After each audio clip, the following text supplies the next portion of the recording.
এটা কথা সঁচা, মানুহে যিমানে যি নকৰক দুনিয়াত একো লৈ যাব নোৱাৰে।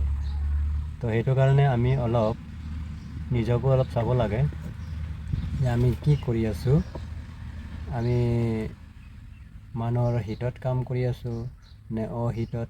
মানে মই কোনটো ক'ব খুজিছোঁ, মানে আমি যিবিলাক যে মানুহবিলাক 2 নম্বৰী কৰোঁ, 2 নম্বৰীটো কৰিব লাগে কিয়? একোতো আমি লৈ যাব নোৱাৰোঁ।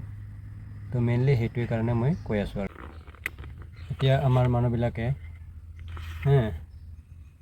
মাহত লাখ টকালৈকে দৰমহা পাই আছে, কিন্তু লাখত দৰমহা পায়ো কি হৈছে মানুহবিলাকৰ, মানে সেইটোত নোজোৰে।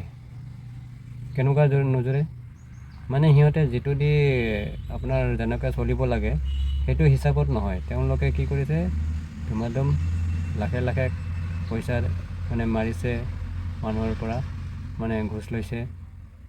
সেইবিলাক মই কৈ নিদিওঁ, কিন্তু মেইনলি মই যিটো দেখিছোঁ সেইটো হিচাপত কৈ আছোঁ।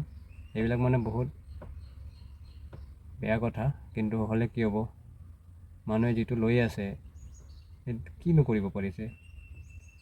কোনো নাথাকে, চব মানে লাষ্টত ইয়াতে এৰি থৈ যাব লাগে। না খাব পায়, না ভালকৈ জীয়াই থাকিব পাৰে, একোৱেই নাই। সিহঁতে নিজৰে খালী মাত্ৰ নামটো বদনাম কৰি থৈ যায়। আৰু মানুহে কি আৰু সেইটোৱে ভাবে আৰু কিনো কৰিছে, লাখ টকা লৈছে ঠিকে আছে লওক, কিন্তু বদনামটো হৈ গ'ল আৰু সেইখিনি। আৰু সেইটো কাৰণে কৈছোঁ, অলপ চাব আৰু ভাবিব আৰু কথাবিলাক। ঠিক আছে, থেংক ইউ।